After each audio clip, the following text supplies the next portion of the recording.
Hello friends, नमस्कार. राजमुद्रा ऑनलाईनच्या या प्लॅटफॉर्मवर आपण एक विशेष सिरीज सुरू केलेली. एमपीएससी मध्ये यश कसं मिळवावं, म्हणजेच अभ्यासाची एक योग्य दिशा काय असेल, त्यासाठी आपण एक सप्तपदी निश्चित केलेली. त्या सप्तपदीचे 2 पद, अभ्यासक्रमाची ओळख आणि प्रश्नपत्रिकांचं विश्लेषण, हे ऑलरेडी आपण घेतलं. आज या सप्तपदीतलं तिसरं पद काय आहे ते राज्य बोर्डाची पुस्तके आणि नोट्स. स्टेट बोर्डच्या बुक्स आणि नोट्स याचं काय महत्व आहे? नोट्स काढायला पाहिजे का? ग्रॅज्युएट्सनी काय करावं, अंडर ग्रॅज्युएट्सनी काय करावं? पुस्तकं नेमकी कोणती वापरावीत? दररोज याला किती वेळ द्यावा?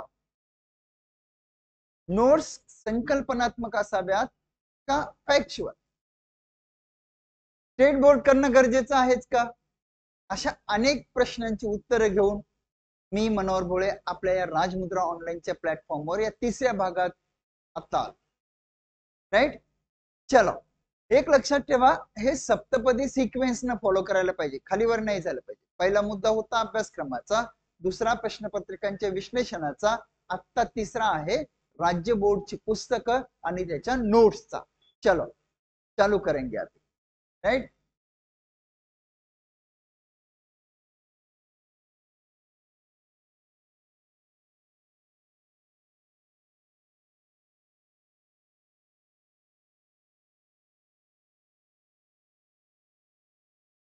सगळ्यात महत्वाचं काय तर आपण का करतो, हे महत्व काय त्याचं, या गोष्टी तर लक्षात यायला पाहिजे आपल्याला.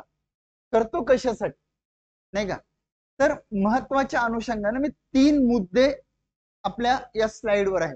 काय महत्व आहे, स्टेट बोर्डाचं महत्व काय, का करावं, राईट. एक, जर एखादी समजा ही इमारत बांधायची आणि त्याचं फाउंडेशनच नाही केलं तर it's very hard to sustain, नाही का?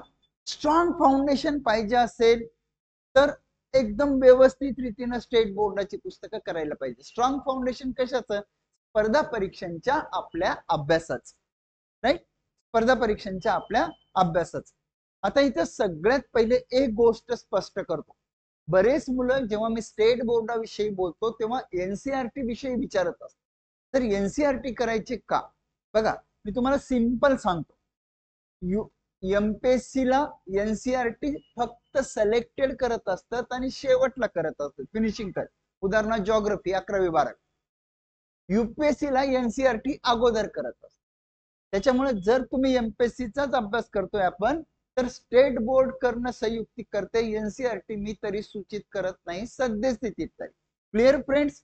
कशासाठी करावं? Strong foundation. दुसरी गोष्ट, अभ्यासाची सॉफ्ट सुरुवात. हे बघा, आता समजा तुम्ही स्पर्धा परीक्षांच्या अभ्यासाचा निर्णय घेतला, काही यशवंतांनी किंवा माझ्यासारख्या लोकांनी तुम्हाला काही पुस्तकं लिहून दिली. त्या पुस्तकांमध्ये ही यादी आहे. ग्रोवर अँड ग्रोवर सरांचं इतिहासाचं पुस्तक, लक्ष्मीकांत सरांचं पॉलिटीचं पुस्तक, इवन सायन्स ल्युसेंटचं असू द्या किंवा आणखीन कोणाचं असू द्या, असे खूप पुस्तकं लिहून दिले, बरोबर. आणि तुम्हाला स्पर्धा परीक्षांची काही एबीसीडी माहित नाहीये, लगेच सुरुवात केली. पहिल्याच दिवशी जर हे पुस्तकं तुम्ही जर घेऊन बसले ना समोर, तर तुमच्या मनामध्ये या परीक्षा प्रक्रियेची भीती बसू शकते. तुमच्या मनामध्ये या परीक्षा प्रक्रियेची भीती बसू शकते. त्यामुळे बघा, एखादा बॅट्समन क्रीजवर आल्यावर काय खेळपट्टीवर लगेच छक्के चौके मारतो का? नाही. तो काय करतो,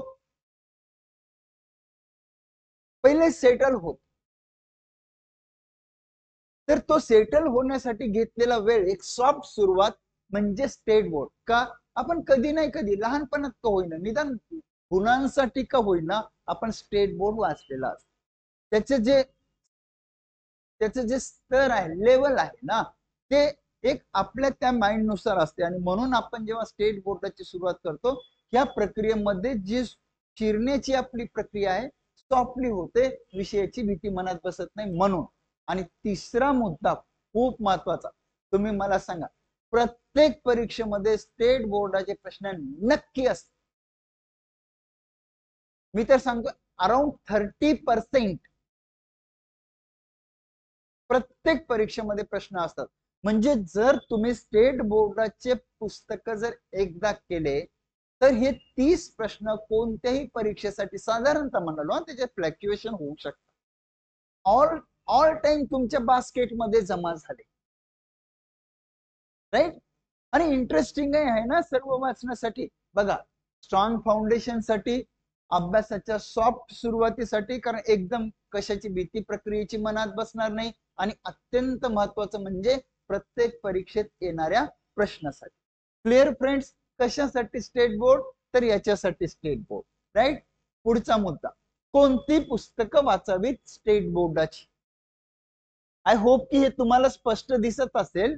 दिसत नसेल तरी मी वाचून दाखवतो. बरोबर. बघा, इतिहास 6वी 7वी 8वी 9वी आणि 11वी. 11वीचं महाराष्ट्राचा इतिहास आहे ते पुस्तक. क्लिअर? 6वी 7वी 8वी 9वी आणि 11वी. ज्याच्या 11वीचं पुस्तक ज्याच्यात महाराष्ट्राचा इतिहास आहे तो. भूगोल 6वी 7वी 8वी 9वी 10वी 11वी 12वी, म्हणजे 6वी ते 12वी डायरेक्ट. विज्ञान 6वी 7वी 8वी 9वी 10वी. अर्थशास्त्र 11वी 12वी. राज्यशास्त्र 11वी 12वी. मला माहिती आहे चार्ट एखाद्या वस्तू स्कॅन करून टाकला क्लिअर दिसणार नाही म्हणून वाचून दाखवलं तुम्हाला. बरोबर. आता एक गोष्ट लक्षात घ्या, काही ट्रिक्स सांगतो तुम्हाला. इतिहासाचा अभ्यास करताना समजून घेऊन वाचा, कारण परिणामाच्या याच्या सुरुवातीला सगळे फॅक्ट्स लक्षात नका ठेवू. सेकंड थिंग, भूगोलाचा अभ्यास करताना एक पॅराग्राफ वाचला की तो त्या ऍटलस मध्ये बघत जा. नकाशा शास्त्राचं एक पुस्तक घ्या, त्याच्यामध्ये बघत जा ऍटलस.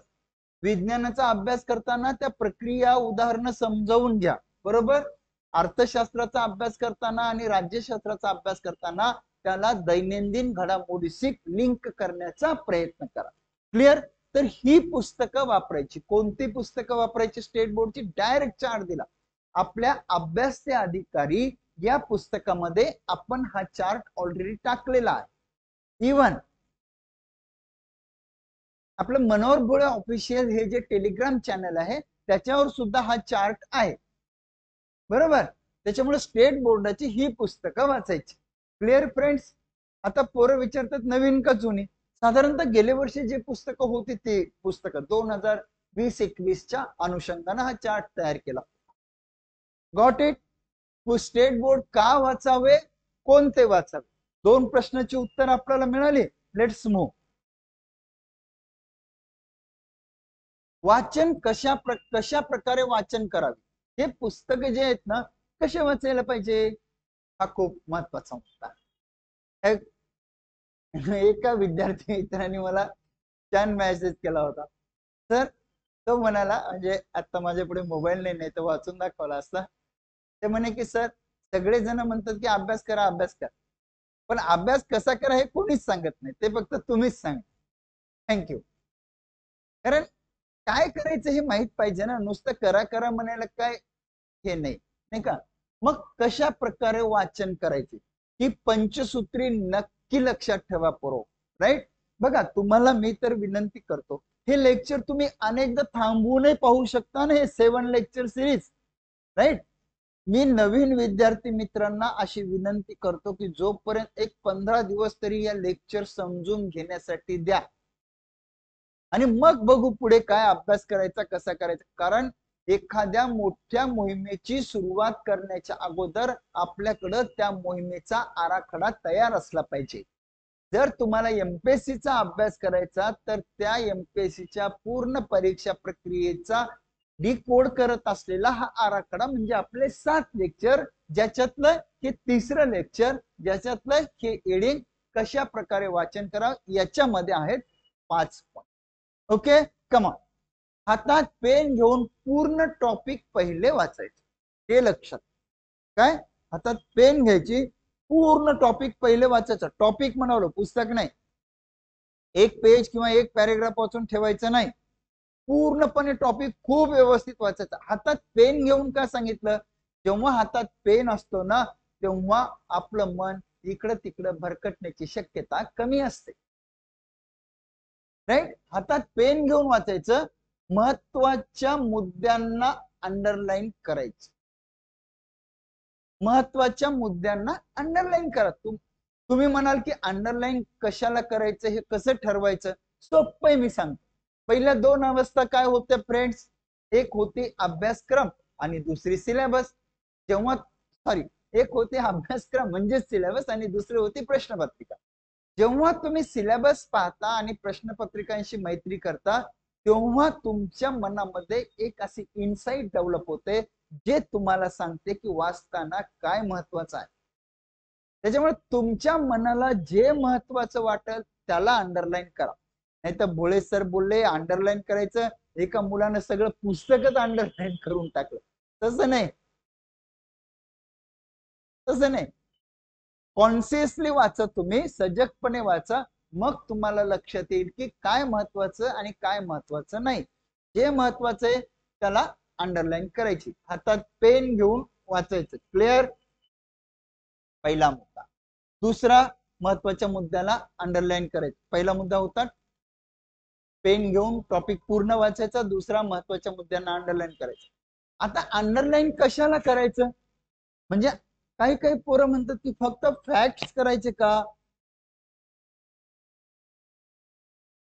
काही काही म्हणतात की फक्त कन्सेप्ट करायचे का. दोन्ही करा. उदाहरणार्थ तुम्हाला सांग, भारताने पंचवार्षिक योजना हे समाजवादी अर्थव्यवस्थेचे वैशिष्ट्य आहे. भारताने पंचवार्षिक योजनांची संकल्पना सोव्हिएत रशियाकडून घेतली. ही कन्सेप्ट. Okay, right. म्हणजे हे माहिती झाली, थोडीशी माहिती झाली. मग पंचवार्षिक योजना म्हणजे काय ही कन्सेप्ट येणार त्याच्या पुढे, त्यालाही अंडरलाईन करा. आणि पहिली पंचवार्षिक योजना कधी सुरू झाली त्यालाही करा. लक्षात आलं का? म्हणजे विषय समजून घेण्यासाठी तुम्हाला कन्सेप्ट महत्वाचे आहेत आणि लक्षात ठेवण्यासाठी फॅक्ट्स गरजेचे आहेत. त्याच्यामुळं अंडरलाईन करताना पोरांनो गडबड करायची नाही. पहिले 1-2 पॅरेग्राफ वाचायचे, चिंतन करायचं, समजून घ्यायचे, नंतर जे महत्वाच्या गोष्टी त्याला तिथं अंडरलाईन करायचं, पुढे जायचं. राईट. ओके. आता हे खूप महत्वाचा मुद्दा पुढचा ऑनलाईन.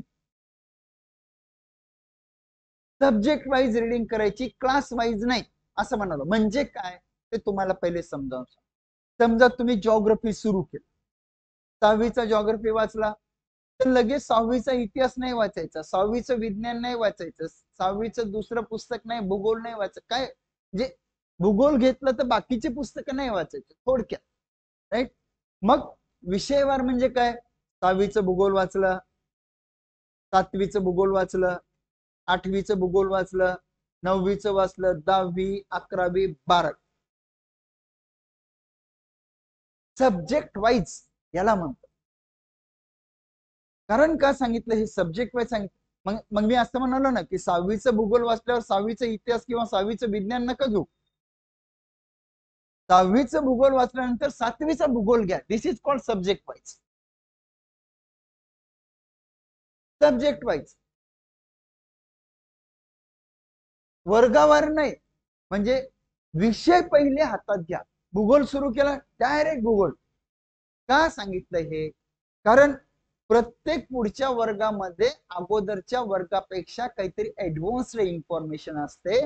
दुसरा मुद्दा, आपण एखादा विषय जर सातत्य ठेवून केला तर तो विषय आपल्या डोक्यामध्ये झिरपतो, म्हणजे आपली मनस्थिती त्या विषयाच्या अनुषंगाने तयार होते. म्हणून सब्जेक्ट वाईज वाचा. बरोबर? म्हणजे विषयवार, भूगोल 6वी ते 12वी, इतिहास जे काही सांगितलं चार्ट मध्ये तेच. एकदा एक विषय पकडला की तो पूर्ण होईपर्यंत सोडायचा नाही, याला विषयवार वाचन असं म्हणतात. क्लिअर? पुढचा मुद्दा.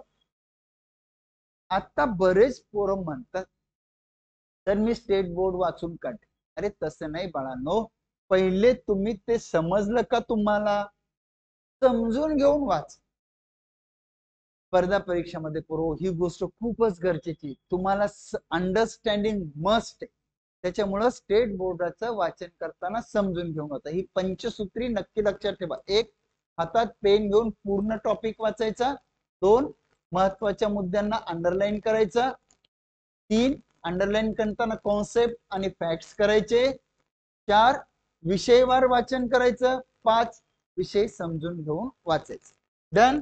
घेऊ पुढे काही महत्वाचे मुद्दे स्टेट बोर्डाच्या अनुषंगाने. 1, नोट्स काढाव्यात का? ज्वलंत मुद्दा. नोट्स काढायला मी सांगतो ना, बरं म्हणतो सर त्याच्यात वेळ खूपच असं म्हणतो. मी सोपं सांगतो. दुसरा प्रश्न आहे वेळ किती द्यावा. या दोन्ही प्रश्नाचे उत्तर मी तुम्हाला एक साथ देतो. राईट. हे बघ,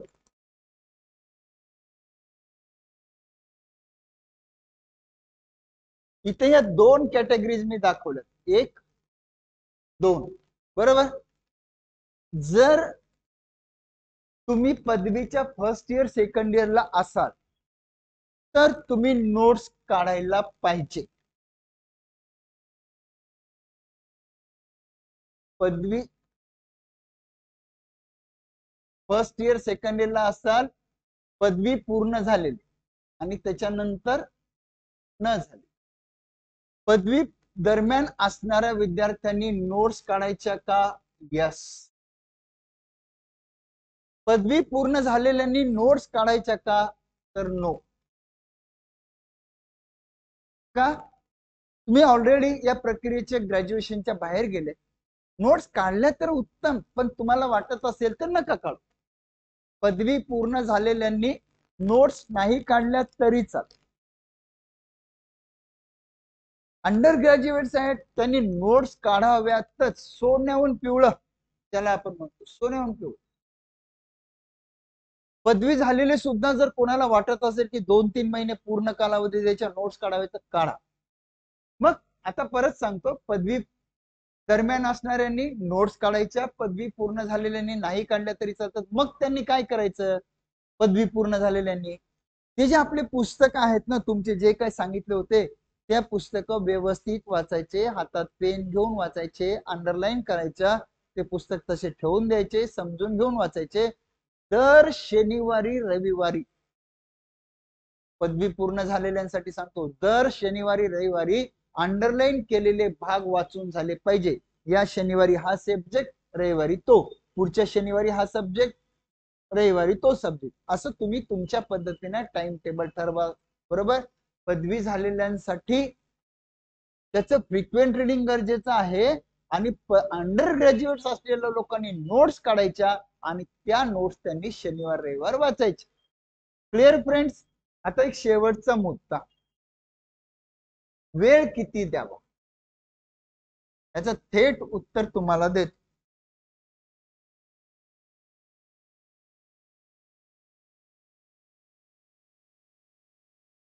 तीन महिने. या 3 महिन्यामध्ये तुम्ही अभ्यासक्रम सुद्धा बघा, 2 प्रश्नपत्रिका सुद्धा बघा. बघा म्हणजे कॉम्बिनेशन किती भारी झालं. अभ्यासक्रमाची व्यवस्थित ओळख, प्रश्नपत्रिकांची मैत्री आणि स्टेट बोर्डाची पुस्तकं याला एकत्रितरित्या 3 महिने जर दिले ना तर एकदम भारी होऊन जाईल. एकदम भारी. हे जर प्रक्रिया तुम्ही व्यवस्थित केली फ्रेंड्स तर तुमची ग्रँड एंट्री होऊ शकते या क्षेत्रामध्ये. म्हणजे तुम्ही स्ट्रॉंग फाउंडेशन झालेला असू शकता. राईट. सगळ्या प्रश्नांची उत्तर मिळाली. एकदा स्लाइड बघून घ्या. रिव्हिजन कधी करायचं ते लक्षात आलं. शनिवार रविवारी. डन. एकदा बघून.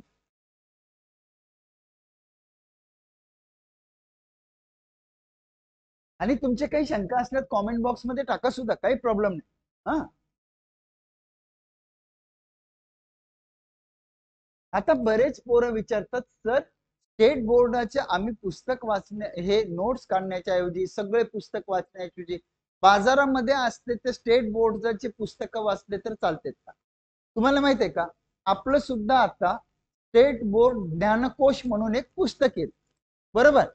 पण पोरांनो ते तुम्ही रिव्हिजनला वापरा पाहिजे तर, पण पहिले तुम्ही स्वतः या प्रक्रियेतून जा, पुस्तकं वाचा, नोट्स काढा, रिव्हिजन साठी ते वापरू शकता. देन चलो आगे कुछ देखेंगे. हे बघा मी काय बोललो आता थोड्या वेळाखाली, अभ्यासक्रम, प्रश्नपत्रिकांची अभ्यासक्रमाची ओळख, प्रश्नपत्रिकांची मैत्री, स्टेट बोर्ड या 3 घटकांना 3 ते 4 महिने द्या, एकदम भारी होईल. 3 ते 4 महिने झालं. नेहमीप्रमाणे राजमुद्रा अकॅडमीच्या आपल्या ऑनलाईन प्लॅटफॉर्मवरून तुम्हा सर्वांना उज्ज्वल यशासाठी परत एकदा खूप खूप शुभेच्छा. पुढच्या भागात उद्या भेटू. काय आहे तो? दर्जेदार अभ्यास साहित्याचे महत्व. Bye bye.